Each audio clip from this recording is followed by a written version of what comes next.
Ta, my Vietnamese counterpart, and I usually sat in his very small, dimly lit living room right on the street of a rather large village. And each evening, under a very dim light, we would try and wrestle with the small print of an Vietnamese-English dictionary. And we took turns teaching each other a word.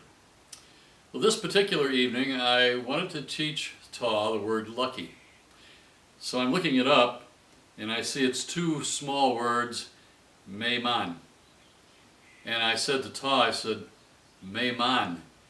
And as he sat there, he's looking at me quizzically and shaking his head, and I says, May Man. Well, I must have said it with the right inflection, because finally his eyes brightened and he says, May Man, Chung Wei, May Man, May Man. And then I said, yes, that's lucky. You say lucky in English. Oh, lucky, yes, lucky. Well, we went on, and I was trying to explain the larger picture of why I felt so lucky living in this village of 600 Vietnamese families, commanded by himself and another captain. And it was a big difference between pulling daily combat operations out in the countryside, of which there were many for 6 months. So, as we were just finishing, we were sitting there in silence. Suddenly, two gunshots rang out almost right outside on the street next to the house. And Ta looked up to listen, and we heard some voices, and we heard a little bit of a muffled cry. Ta got up and put his hand on my shoulder as he passed me, says, Chung Wei, First Lieutenant, stay here. And he goes out the door. Moments later, he comes back and he says to me, they kill police. I said, they kill police? He says, yes, just out in the street. And I said, police was on list. I said, list? He says, yes, list. List of people VC kill. Oh. Well, there's this list, I guess, of people that VC kill, and it sounded like it was very much a local matter. And so we ended the evening, and I crossed the street and went into my compound and didn't give it much thought. Well, I can tell you that living with the Vietnamese versus going from village to village each day on combat missions, but actually living immersed in their village, eating their food, watching them and their children and their families is just great.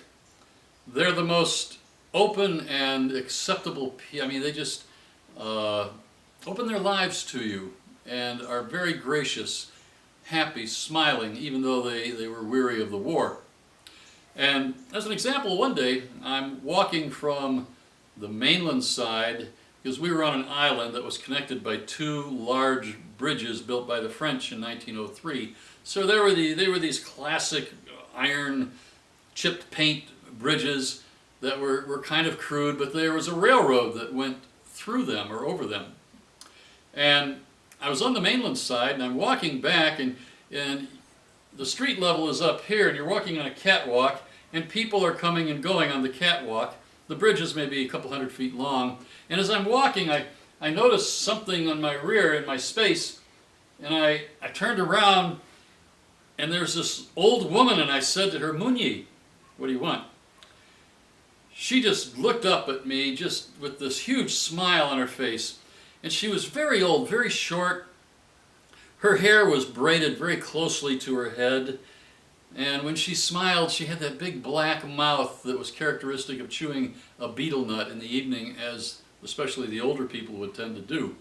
And she had on a very lightweight, light-colored blouse with the little looped buttons, and a pair of light cotton pants, and then typically the tongs. And she was just the most cheerful little old woman, and she kept up with me as we walked. And when we walked up onto the street at the end of the bridge, there was the entrance to the village and a big guard shack, and two very drunk guards came out. And she began chattering with them right away, and I didn't understand what was going on. And then all of a sudden, this one guard just staggers drunk. He falls in the street, and the other guard's smiling like crazy, and he says, "Ah, Chung-Wei, she love you so much. She love you." And I'm thinking, oh, okay, that's fine, you know. And so I said goodbye, and I went into my compound, and I decided that I was going to take a nap. I had a bunker in there. There was a few different, there was a trailer, there was a little house, and then there was this bunker. And so I went into the bunker, and I laid down in the hammock I had in the bunker and went to sleep. Well, when I woke up, there's this old woman sitting right there in the bunker. And I looked at her, and I smiled, and I said, "Ah, come on, you must come." So I took her by the arm, I took her back up on the street, and as the Vietnamese do, they like to play pranks on you. I knew I had been pranked by these two drunk guards. Well, I went about my day. A few days later in the evening, I was sometimes accustomed to going to this small officers' club on the mainland side, a couple 100 feet from the bridge, and as I left, it was after curfew, and I'm walking down the street back to the bridge, and some people spill out of a house that made food for people. And in this small crowd of people was this old woman. And she comes right up to me like I'm a magnet, and she just starts chattering and stroking my arm. And as the people were leaving to walk down the street, what she was saying was very funny to them. And anyway, I walked over to the barbed wire that was across the street entrance to the bridge. There was one guard there in a shack, and I said, I've got to do something about this.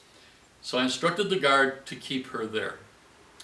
I walked across the bridge, jumped in my Jeep, drove across the island, and I got on a second lieutenant who spoke perfect English out of a dead sleep. And I said, "On, come with me, you've got to help me." So we drive back across, and when we got back to the guard shack, a little group of people had formed, and An immediately jumped out of the Jeep and very gruffly started asking why they were out after curfew. And then he stopped. And they were all talking at the same time, and this old woman was still standing there. She starts talking. And An turns to me and says, "Chung-Wei, you want to marry this old woman?" And I said, No, I don't want to marry this old woman. Ah. And then he turns around the other way, and he looks and he goes, "Chung-Wei." And I says, "Oh, okay, she's not right. Then we need to do something. We need to help her. She doesn't seem to know anybody here where she's from." So we get in the Jeep and we take her into the city center, and we drop her off at the police station so they can identify her and help her. And after a few words at the counter, they take her in the back, and we get in the Jeep and we go back, and the night passes fine. The first thing I hear in the morning when I wake up is An, outside my compound, say, "Chung-Wei, let's get the Jeep, we go back to the police." I said, "Okay," so I get dressed, we jump in the Jeep, we go back into the city center, we go into the police station. There's a new officer behind the desk on the new shift, and An and he exchange some words, and then the officer goes back in the back room and brings out his commander, and the commander's carrying some documents. And the commander hands the documents to the officer, and the officer begins showing the documents to An, and the commander looks at me and says, "Chung-Wei, Meiman." Well, I knew what Meiman was, but I wasn't quite making the connection, and I looked at An, I says, "Meiman, happy, lucky?" You know. He says, very wide-eyed, he hands me this piece of paper. He says, "Yes, Chung-Wei, you very lucky." So I looked at the paper. It had been crumpled up, and I could see all the creases, and I could make out the penciled-in list of names and the accents over the letters and the numbers. And right there, the fourth one down was my name. And I looked at An and I said, "What is this?" He says, "This is the list of people the VC killed this month. If they find them, and this old lady is the keeper of the list." I said, "Keeper of the list? What do you mean keeper of the list?" "She find the people on this list like she find you, and she watch you, and she see what you do so she can tell the VC how to kill you and when. Really? I was stunned. I'm on this assassination list. So I said, well, where is this woman now? They killed her last night, and today they look in the city for the VC that she tell them about. Oh. I hand the list back to the commander. And even though I had been in so many battle engagements and firefights, this was a very personal fear that just overcame me. And so I said, well, let's go. So we left, drove back, and the whole time we're driving back, An would occasionally say, Chung-Wei, very lucky. And I would be saying lowly to myself, Meiman, Meiman. Well, I had extended for 2 years to stay in Vietnam because I was going to be assigned a nice advisory post to an entire province in that area. But I canceled it. I decided to come back home, came back, and then shortly after I returned, I remember a little old woman in a park. And I saw her, and I went over and I said hello, and she smiled, and she had this wide smile, and we exchanged niceties and talking about the day and the weather. And I'm sure she had absolutely no idea how comforting that encounter seemed to me. Thank you.